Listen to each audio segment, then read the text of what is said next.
All right, so we're live on No Shites Givin. I'm here with my co-host Darren, myself James. How you doing, Darren? I'm good, man. How you doing, brother? Doing all right, doing all right. Are you excited about our third episode? I'm one that's going for excellence. All right, well, we'll try our best. Yeah. All right, so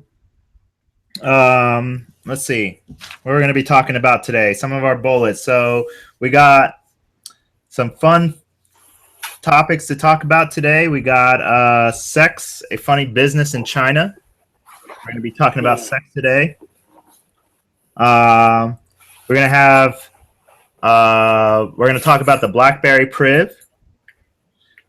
We're going to talk about the LGBT decision in North Carolina. We're going to have a movie to discuss, and we're going to discuss our favorite topic, or at least Darren's favorite topic. What is it? Marijuana. There we go. Weed. Oh, yeah. All right. So let's start with our first topic. Sex in China. So, according to this article that I got from BBC, it seems like sex is on the rise in China. Let's go there. All right. So, China's high-speed sexual revolution. Over the last 20 years, Chinese attitude to sex have undergone a revolution, a process carefully observed and sometimes encouraged by the country's first female sexologist, Li Yin. I think that's how you pronounce it. So this article goes on about how sex has kind of rised in China due to some changes in how the Chinese government kind of now perceives sex, marriage, and whatnot. Now, if I read this article correctly, apparently marriage was illegal for a while in China. And some other things were illegal, like pornography, prostitution, swinger parties, which some of that is still currently illegal, but they are not as harsh anymore. So what do you think, Darren? I think what I heard was that they had loosened the restrictions on the amount of people that they can have in their households. Like for, like they had like one kid and possibly go more than that. I don't know. I kind of take a comical look at this article, because you have Japan that has all these like schoolgirl sex videos, and here you go when you think of China, is that they have all these restrictions. And I think China is more or less just trying to stay modern. You have Japan over here just whatever with sex, and then we should probably take dances like that too. Yeah, and I think as far as like the people in China, I think, like you said, they have the restrictions of, I think now only 2 children, like you said, per household. And I mean, what do you do after that? If you're not having sex to have children, then, what else is there to have sex for, right? So I think they're kind of trying to explore a little bit of the recreational side of sex. I mean, if we look at... as everyone should, I mean, but I think it's probably with a reason that they have those restrictions, because look at their population and look how much land that they can offer to, so like if they,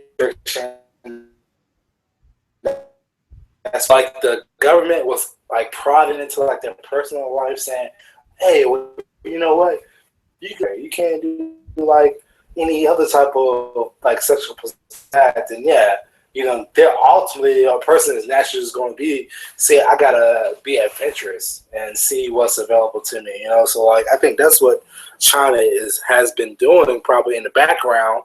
They've been that adventurous type because the government was impeding on what they could do. And then I think the government is now probably just like agreeing, like, you know what, we can't stop a person from doing this. They're going to do it anyway. So, okay, we finally kneel down and agree to how you guys are conducting your private lives. Right. Yeah. And you think about how much freedom we have in the United States when it comes to that. Like, you know, America. Right. America. Yeah. You know, there's no restrictions on how many kids you can have. I mean, I know there's talk about it, and like the government nowadays tries to find ways to like encourage people not to have as many kids, but there's no restrictions. And you know, you have like people that are more virtuous and believe in, you know, only having sex to grow your family. Well, then, you know, they're still having as much sex as they want. And then you got the people that can use like, you know, protected sex and will use protected sex, and they get to do as much as they want as well. And I think China's, like you said, is just trying to spice it up a little, per se, and try to give their people some other avenues to do what they want to do without increasing the population. So they're kind of, it's kind of like reverse psychology. It is a major social experiment. Yes. There is a lot going on there that you can take from. As a, you know, those type of, you know, educational backgrounds, you know, they'll definitely take something from that. Right. Yeah. It'll be interesting to see how it, where it goes. Yeah. I mean, right now, I think my understanding is prostitution is still illegal from what I read in the article. But I guess the punishment used to be sentenced to death. Right.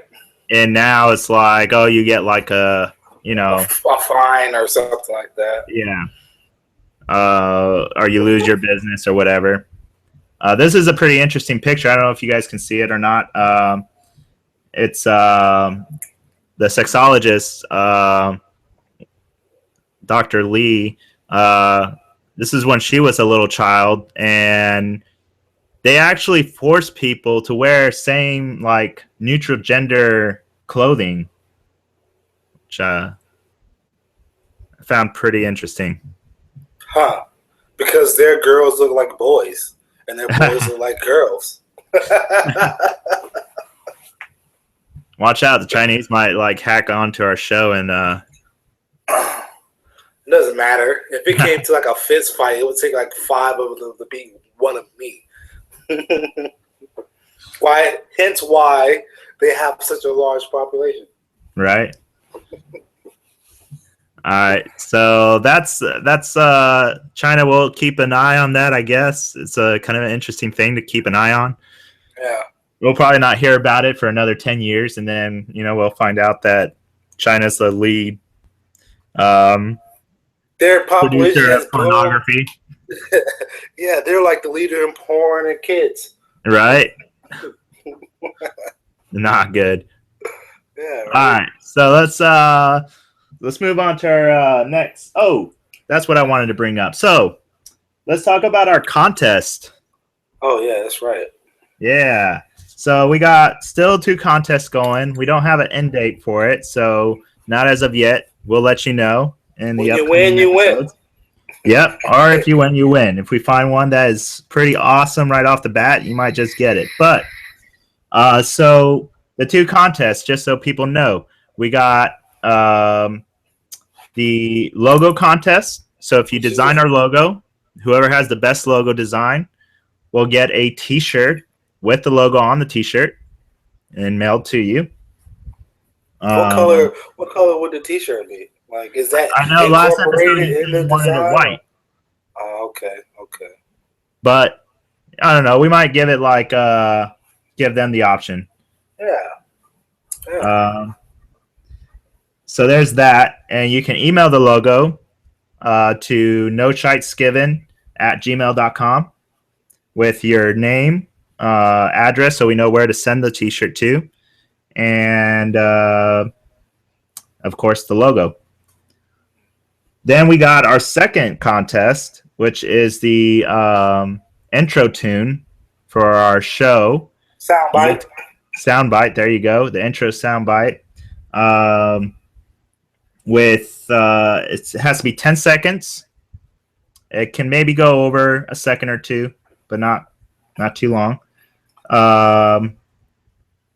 So you compose it and you send it to us the same way, and no Shites Givin or profound language. Yes, no vulgar or profound language. Exactly.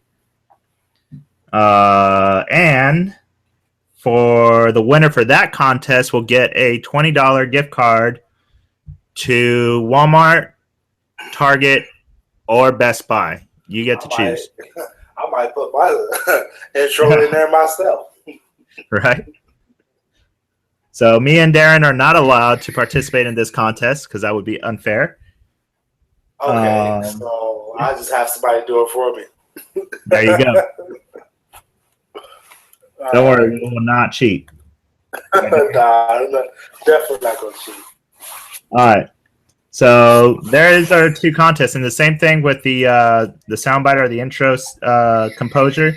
Just save it as a MP4 format and email it to us at noshitesgivin@gmail.com with your name and a address that we can send your prize to. Yeah. So there's that. I think that's pretty cool. That is a good plug. I like the gift card deal. I mean, you can get quite a bit at Best Buy, or even, you can get a lot in Walmart for $20. That's for sure. Yeah, I don't know about Best Buy, but definitely Walmart. You can go in there. You can probably have a good couple hours shopping on $20. Right. And everybody loves Tarjay. Tarjay. Piggy's up when you go inside that store with the stripe. Yep. Mm-hmm. Actually, right. I don't see many of those stores around here. Yeah, I haven't noticed a lot of them in San Diego, anyways. No. I think I've seen one, and it's all right. It's decent. It hasn't made me like, oh, let's go in the Target today. No, I'm good. Right. I normally just head straight to Walmart. I don't know why. Like, all the options that there is, it's just Walmart seems so easy to just go in, find what you want. Well, you hear right all these subliminal messages from Walmart. Like, you see a smiley face anywhere, and you instantly think of Walmart. So when you like, hey, I need like some butt shaving cream. Oh, let's go to Walmart. And you know what? Right? You're in there. I know. I think most of everything in my apartment is probably from Walmart. Yeah. Now that I think of it.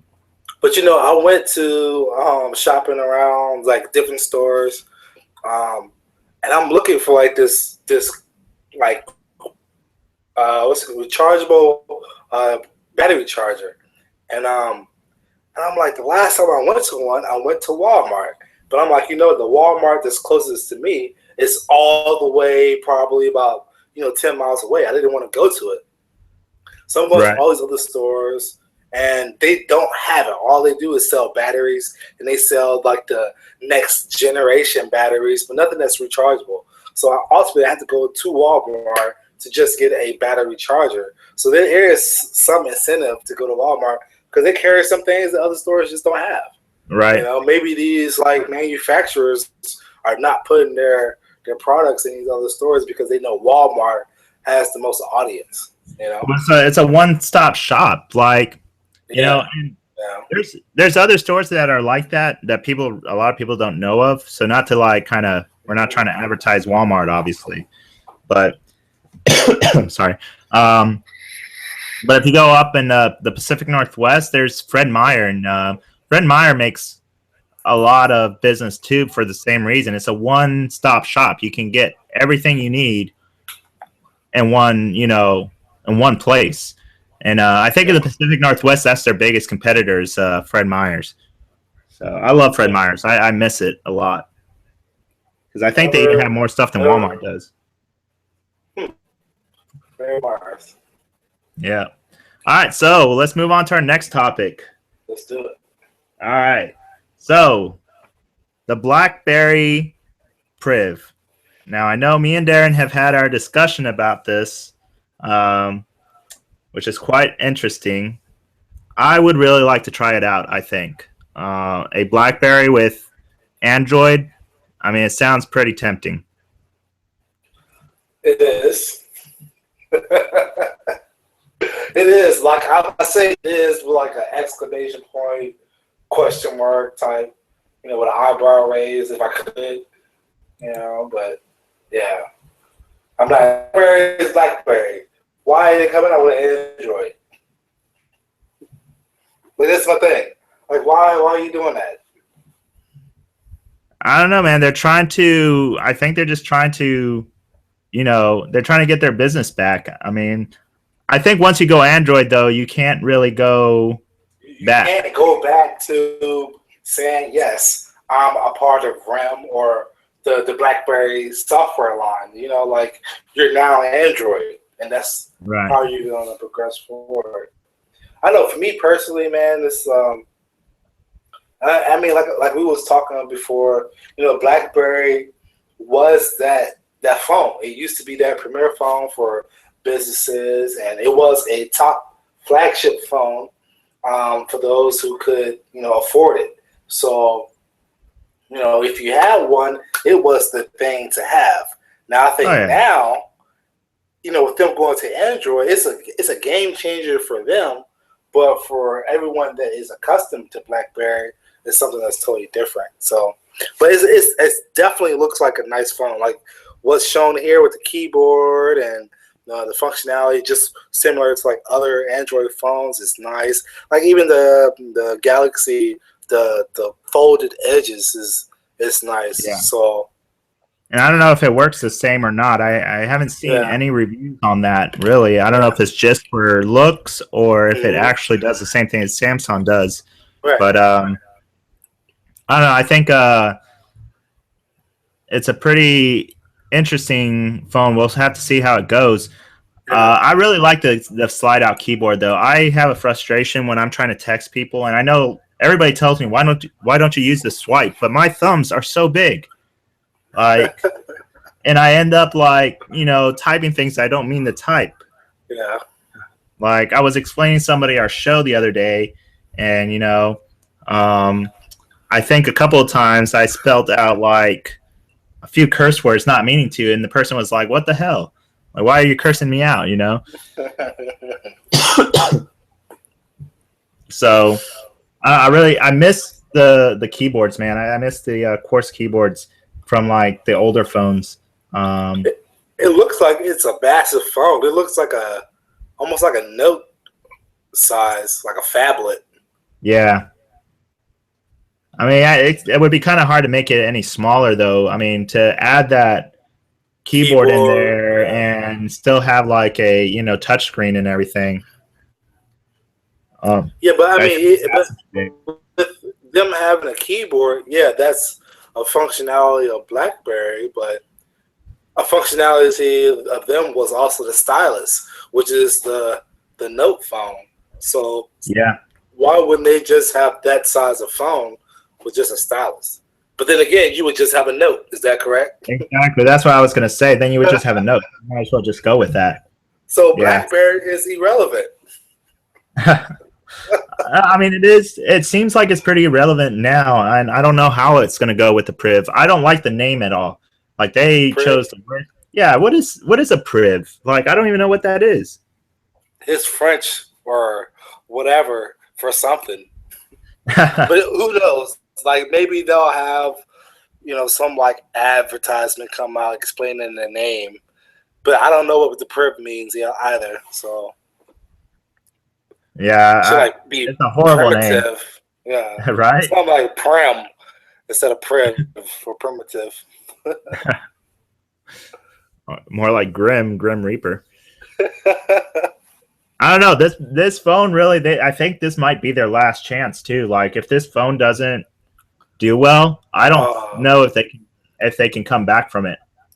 It will be really hard for them to come back. I know when their phones started dying out, and then iPhone jumped into the scene. Android basically just knocked them completely out of the water, and then they had to reorganize their company. And I know that they was talking about coming out with an Android for the longest time, but they Right. was trying to restructure, do all this other stuff, and now they're finally doing it. So if their phone does not produce like the numbers that they expect and stuff like that, yeah, I think they're just gonna have to probably be consolidated and swallowed up into one of the bigger companies like Samsung or Apple or something. Right. They obviously are not with the game of, identity is the biggest thing. Like they had Right. an identity with BlackBerry, and Right. BlackBerry was proprietary. It didn't deal with anything outside of it. So like now, if they're trying to be open source with Android, I mean, yeah, it's good for integration between different systems and stuff like that. But when it comes to business solutions, a lot of things are proprietary. So, Right. and that's what their market should be. Yeah, I don't know how this is going to go. I know, like with the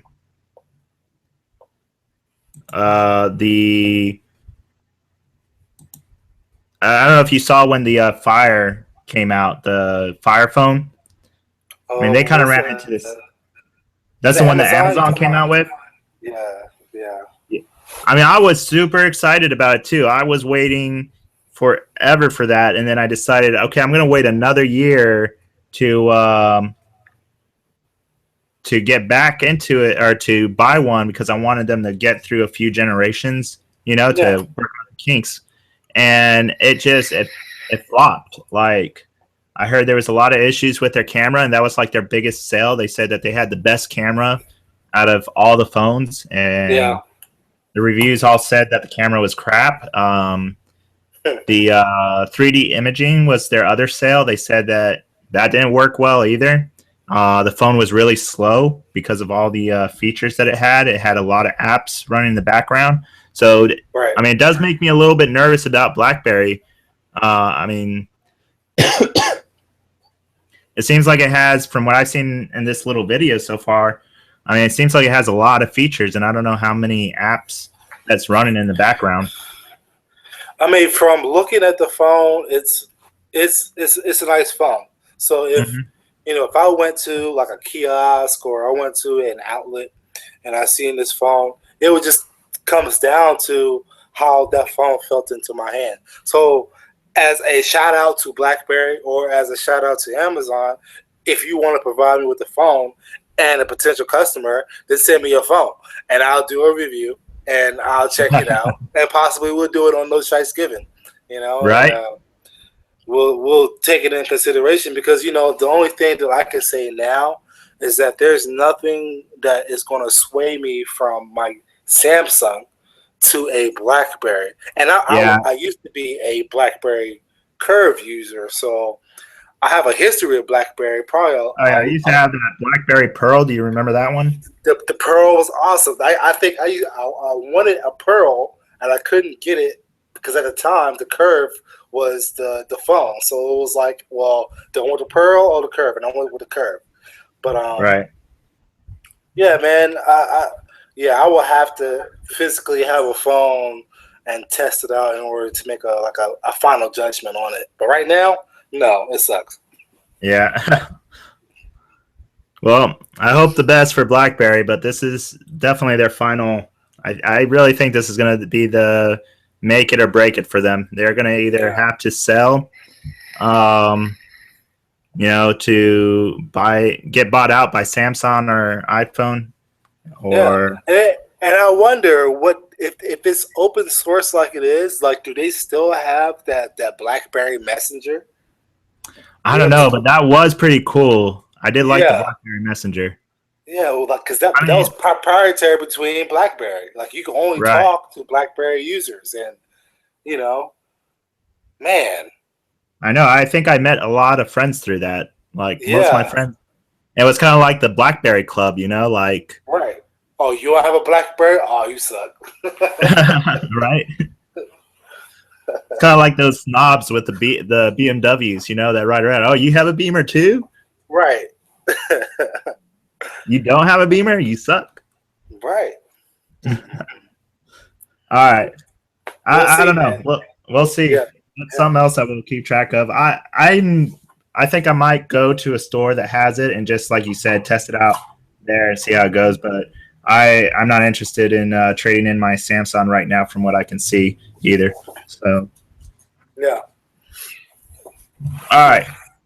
Well, let's move on then. That's pretty good. All right. So there's been some controversy, as always, in our interesting country. There's been some issues in North Carolina with discrimination, apparently, and to me, it's not that much of a shocker, to be honest. It's not. I mean, it was like a ticking time bomb before something was to happen. Right. Either some like revolution, well, like not a revolution, but like a civil disturbance between differing minds is what I see. Yep, and it definitely became a civil disturbance, from what I understand. I mean, there was a few people that were arrested and whatnot on, on March 24th. Yeah, 25th. Okay. So what's going on basically? So in North Carolina, in Charlotte, they tried to pass a non-discrimination law where transgenders were able to go into the bathroom of the gender that they feel they're comfortable with. So, for example, a guy that is transgender and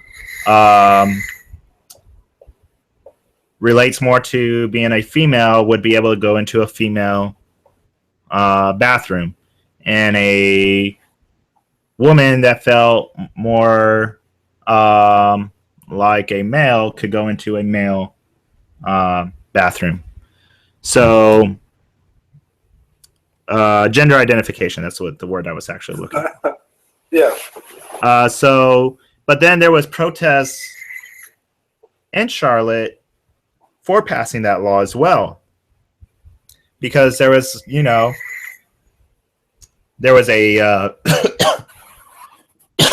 sorry, guys that want females, regardless of what gender identification they had,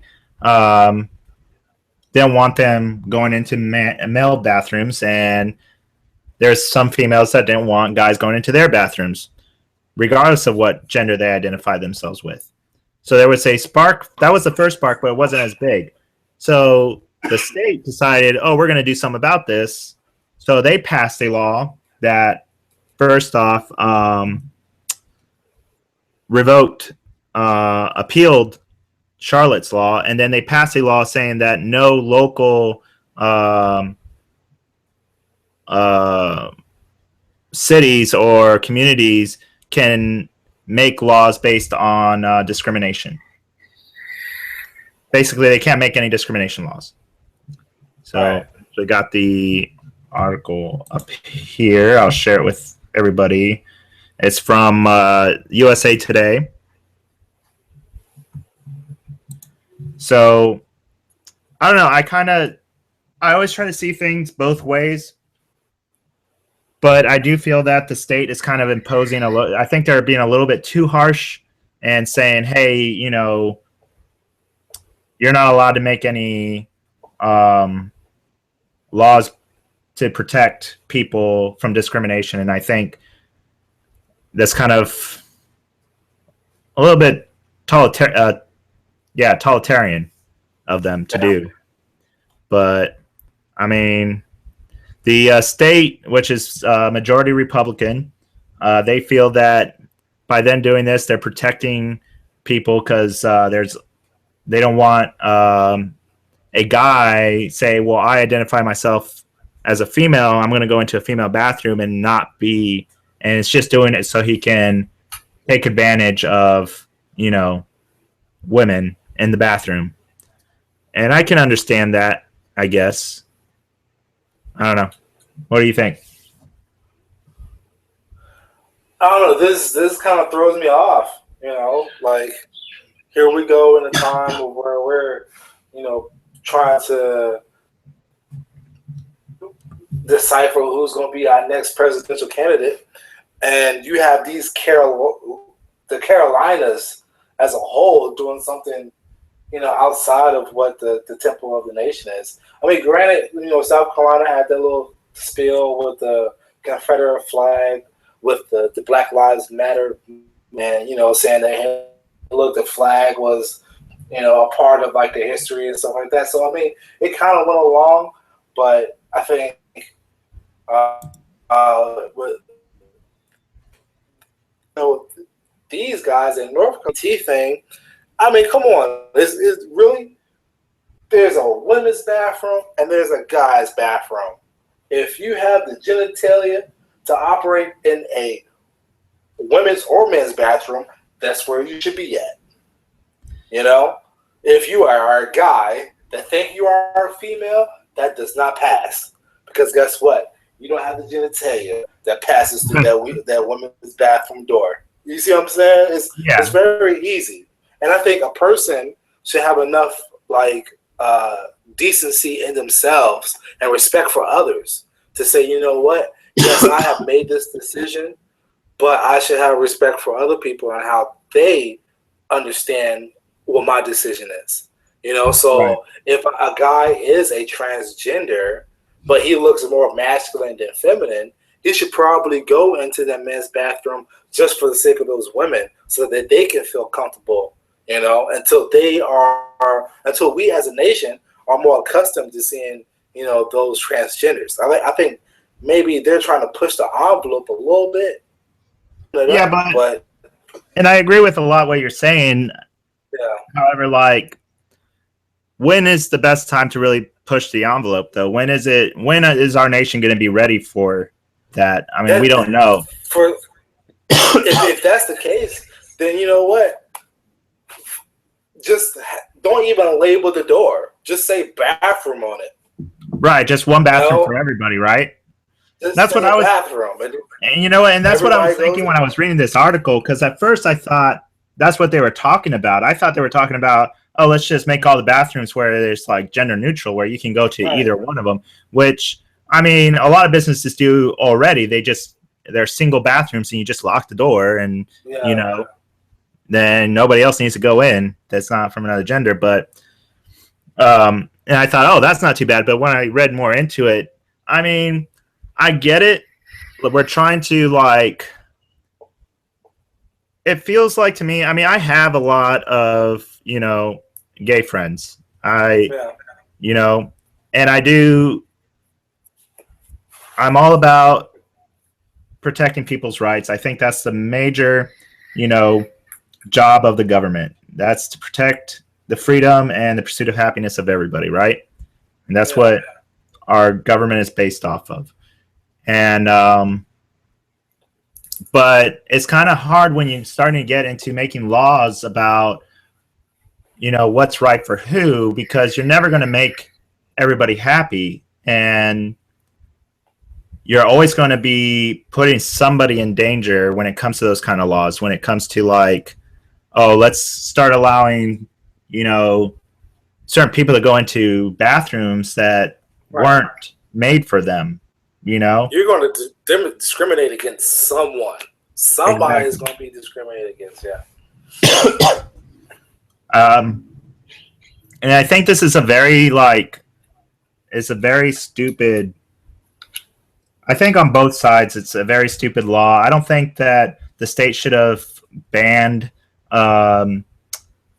local municipals and local governments to make laws for, regarding discrimination. They could have gone on the normal process of, taking it through the Supreme Court. But I get what they were trying to do too. I think they felt, this is dangerous. We need to put a stop to it now. Yeah. there's a side of comedy to it. You know, you got to think about, you know, the guy that tries to come into, you know, the women's bathroom, and then he gets rejected because they're like, no, you're a man. He's like, no, I'm a woman. But obviously you're a man because these women look at you as a man. Like, Right. why don't you see that you look like a man? You don't look like a woman. You definitely look like a man. Well, you know what? The other way goes too. Like it was just, I think it was like yesterday that I was somewhere. I think I was at a movie theater, and I saw this person start walking towards the female, the women's bathroom, and I could have sworn it was a guy. Like at first glance, I thought it was a guy. And I was like, "What is this dude doing going into a women's bathroom?" And then when I took a better look, I realized that it was a female. You know, that looked more like a guy. Short hair. So yeah, buzz cut, like the Marine style on the side. Yeah. So, but what do you do? I mean, that could be the same situation that you just described, like a woman that looks like a man but is a woman goes to a woman bathroom, and a woman's like, "Hey, what the hell are you doing going into my bathroom? You're a guy. Get out of here." What happens in that situation? Yeah. Does a girl just drop her drawers and show her that she's a girl, or to prove it? And what do you mean a guy that's dressed up as a girl with a wig and had a boob job and goes into a guy bathroom because they're obviously, have the genitalia for a guy bathroom, and you're like, hey, what are you doing? That situation could get even worse too. So yeah, I just think you go to the guy's bathroom until there's just a neutral place to where we go potty at. Then guess what? You go to the guy's place because you like a guy. And then if you're a girl, you go to the girl's spot. Yeah, but how do you? Very simple when it was growing up. It was right. Very simple. But what do you do about the people that dress up of the opposite gender and look just like that gender? Do they go? No. If you're cross-dressing, if you're clearly a guy, it's, to me, like a trainee or anything like that, like someone, like a male that has gone through and had some type of physical surgery to make themselves into a woman and to deceive the public and saying that they are a woman, then yes, to the public eye, they will be a woman and they can go into the women's bathroom. Now, if you're a guy, was doing it was to protect those that were doing that. Yes, I think I can understand that. I get that. Like, if you're a guy that got a blue job and all this other stuff, then guess what? You are leaning toward becoming a woman. Like, something in you says that you are a woman. I can agree with you going into the women's bathroom because guess what? If you go into a male bathroom, then you could be subject to harassment, exactly, to some form of aggression, And that's what that the law in Charlotte was trying to do, was to protect those. So if they did go to, the bathroom that they identify themselves with, that nobody can discriminate them for it. But I think that people just need to use common sense. I don't think there needs to be a law for that. Yeah, it doesn't need to be a law for that, man. Because then what you're saying is a society, you guys fail. Like you can't really police yourselves. Like on a ordinary level, like you need interdiction on everything. Like, do I need ketchup on my fries? I think I need a law for that. You know what I'm saying? Like, how far is the law going to be involved into your life? I think they need to come up and just say, you know what, it's enough. Let's just allow them to do what they want to do. Right. That's a little bit ludicrous, man. I agree. And like I said, I don't really agree, I think, with either side on this, with the laws. I've always been a big proponent of not make laws based off of, morals. I think there should only be laws that protect people from bodily injury and or death. You know, other than that, I think you should just let people do what they want to do. You know, what happens in the bedroom, that's your business. It doesn't have to be mine. What you do in the bathroom, you know, again, your business, doesn't have to be mine. Just don't, you know, be smart about it. Use some common sense and have some common decency. You know? So are they saying in North Carolina, if I decide to use a female bathroom, that they can throw me in jail? No, I think basically the article right now, what the article is saying that North Carolina just banned the law that Charlotte originally passed, which was to allow, was to like basically it could punish businesses if they went to somebody that's transgender and went, say, a guy that's, you know, a trainee and goes into a female bathroom. A business can't go in there and say, "Hey, you need to get out of my establishment because you're not a female. You're going into the female bathroom," and it would punish the business for doing that. Right. And then the state said, "Hey, you know, no, you can't do that because people don't want, you know, people that identify with certain gender to go into the opposite gender bathroom." But I don't think it's punishing anybody either to like go to the bathroom that you gender identify yourself with.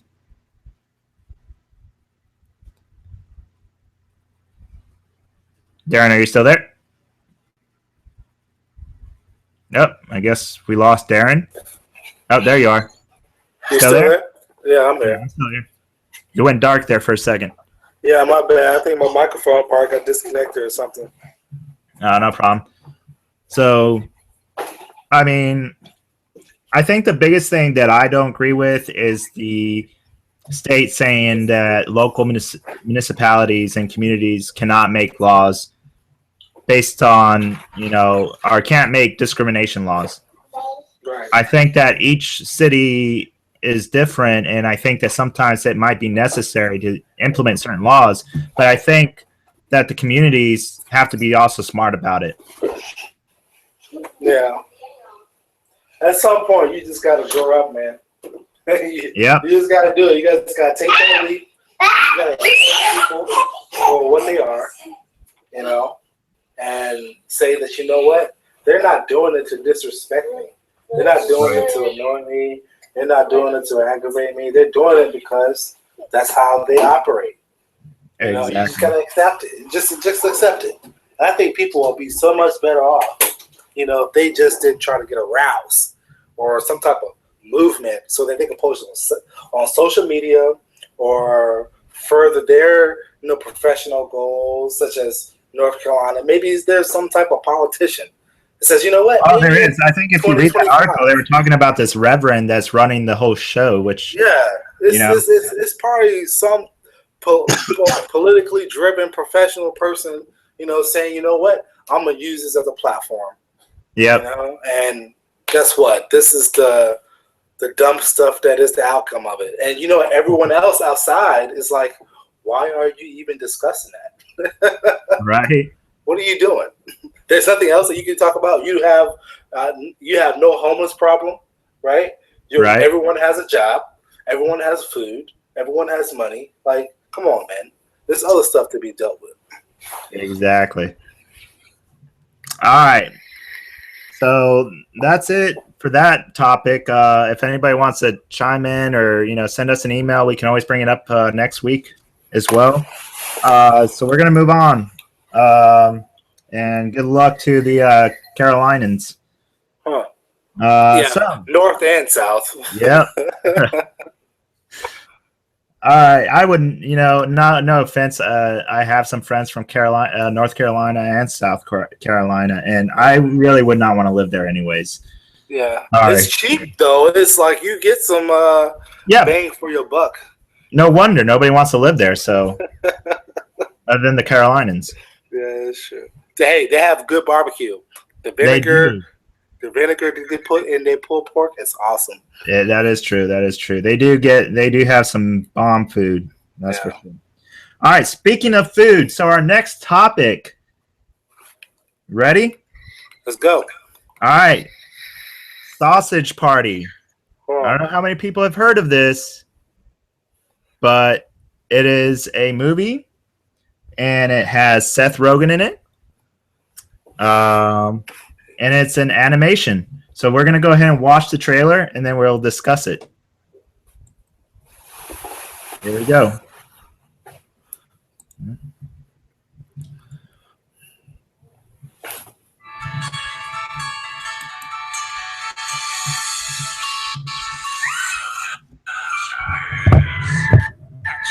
Mustard. Oh, sausages and buns.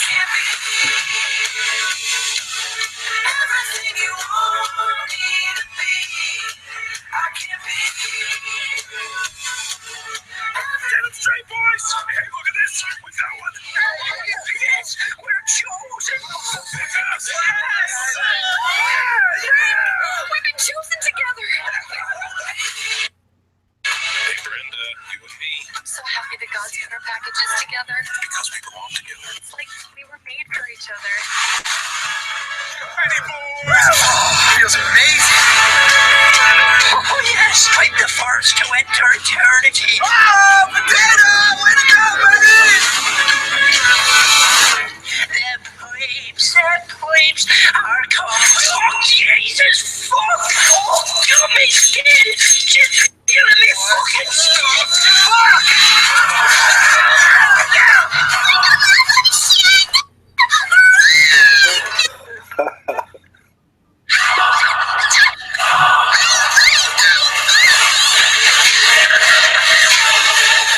They're eating children! Fucking children!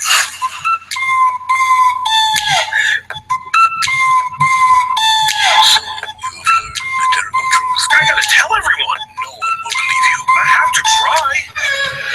Everyone will die otherwise. Oh, yeah, that's a good point. Fuck me, right? Run for your fucking lives! All right. What did you think?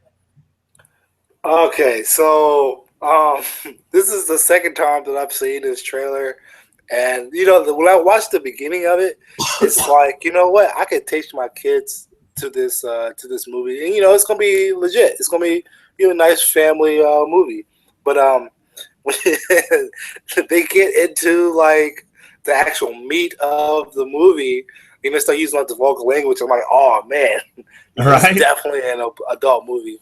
And it kind of reminds me of the Adam Sandler, what was the name? Eight Crazy Nights. And Eight Crazy Nights was a movie that Adam Sandler did that was animated. However, it was adult themed, so it's an awesome movie. It's really a good movie for adults that like anime. So Yeah, but it was. I remember that movie, but it wasn't anything like this. This is pretty like. This is out there. This is. This would traumatize any child. They would never eat food ever again. No. I would say I'm definitely looking forward to it. Like, Oh yeah. yeah. This is something I that think it's hilarious for us. I just cannot take my child to it. I'm definitely looking forward to it. I cannot wait to watch it. I mean, it has some pretty good actors as for the voices. I mean, it has who didn't like Pineapple Express and Superbad? Right? They all Superbad came out with sequels. They all have sequels, so they was legitimately badass movies. So I know. Really looking forward to this one too. If I get a date when this movie premieres, I'm taking her to this movie. Your daughter or a date is what you said. No, I said if I get a date. Okay. By this time, if I have a date by this time, I will take her to this movie. I mean, I did it with Superbad, and it worked. So nice for a little while. Did you keep going to Superbad, or? I mean, I only went a few times after that until it was done and over with. But yes, what's his name? Sausage Party. Yeah, man. I've only seen it, like I said, one time before. And I swear, the first time I watched it, it was like that oh man, this is awesome, type thing. And I can't wait. I really can't. But I keep seeing the trailers. Like, I have no, commentary to go off of. No. Right. I mean, it's pretty new. I think they came out with it, the trailer, pretty early. So I think it's to get people kind of routed up. You can't do something like that because then you're saying that it's only a theory, and then who knows how long it could be before it's finally produced. I'm super excited about it though. I can't wait. I think I don't go to the movie theater much, and this is definitely a movie that I will go to the movie theater for. Oh, definitely. Yeah? Nice. Yeah. So we got about 10 minutes left, and we got our favorite topic. I always like to end up on this one. Right? Best for last. Exactly. So, as I said last episode, I did a little bit of research, and there's some ups and there's some downs to how like states like Colorado and Washington are running their legal marijuana or recreational marijuana, right? And I didn't get as far as Oregon or Alaska, so I can't speak for them. But I found this interesting article about Colorado and Washington, mainly Washington, but it does speak a little bit about Colorado as well. And apparently, so in the first, sorry, in the first year, Washington made about, they made $250 million in marijuana sales, and then about $70 million in tax revenue from that. So, I mean, that's pretty decent, and you would think, hey, they must be doing something right. However, the taxes for dispensaries, for the growers, and for the producers,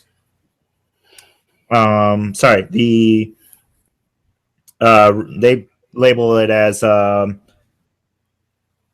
do they label it? The producers, processors, and retailers. So you have 3 different licenses that you can use, and you can only have 2 licenses, producer and processor, but you can't have, if you have producer and processor, you can't have retailer. So retailer, you can only have retailer license. You can't be a producer or a processor. But anyways, the taxes are ridiculously high right now. They're 35%. Now they're talking about lowering it down to 25%, but is that really fair on the businesses that are selling, producing, and processing weed? Because it is very high. And then on top of that, if they have employees, then they're also paying on income taxes for federal. So that these business owners are paying a lot of money out. And is it fair for them to have to pay that many taxes?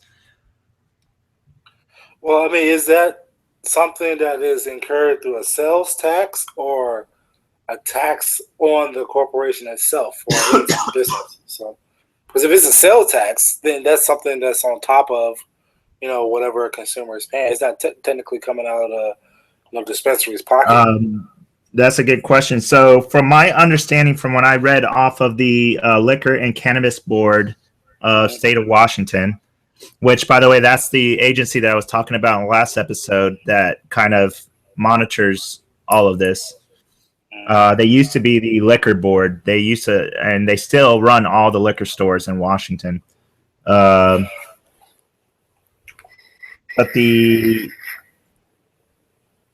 I went to their website, and it sounds like what they do is, so they tax 35% to whenever the producer sells to the processor. So when the producer sells to the processor, they're taxed 35% of whatever they made off of selling to the producer. And then the producer, when they sell to the retailers, whatever whatever they make off of it, they get taxed 35% of that. And then when the retailer sells, they're selling at a sales tax of 35%. Yeah. Now, the only thing I couldn't find in there, and if any of our listeners want to email me to kind of educate me a little bit more, is do they have to pay, or do they, sorry, so it's not 35%, it's 37% right now. Yeah. My best on that. Yes, so they do. So on top of the 37% sales tax on weed, they also have to pay. They're also charging for the state sales tax, which is separate, on top of any local taxes as well, local sale taxes. Wow. So I don't know how much people are spending on weed up in Washington, but it sounds like they're spending a lot of money on it.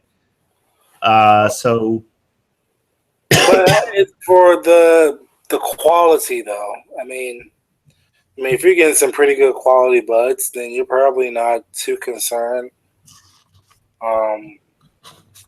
with it, because they either or. If you're going to a dispensary, you already have to know that you're going to pay for quality.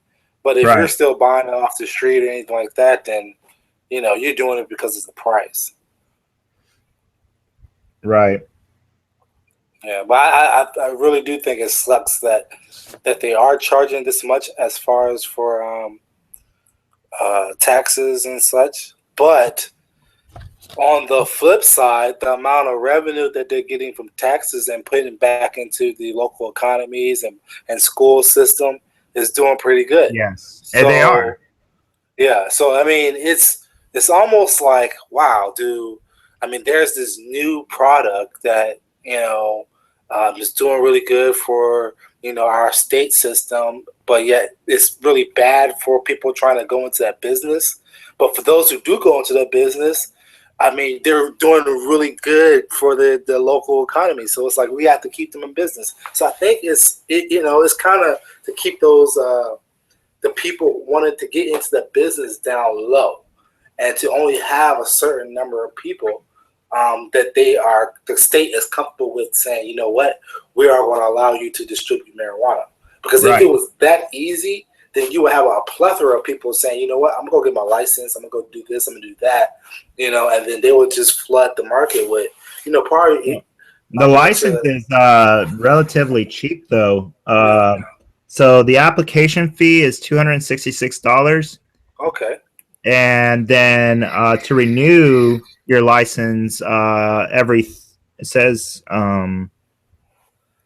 see, I don't know. It doesn't say how often you have to renew it, but to renew it is $1,062.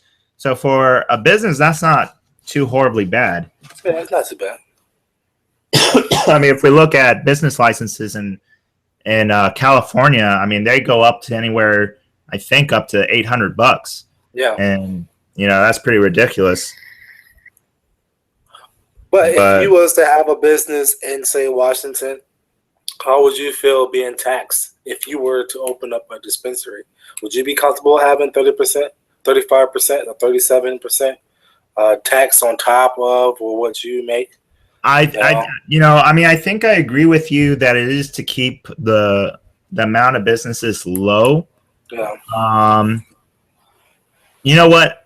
And it goes back to like what you said. It goes back to the quality of the weed, right? Yeah.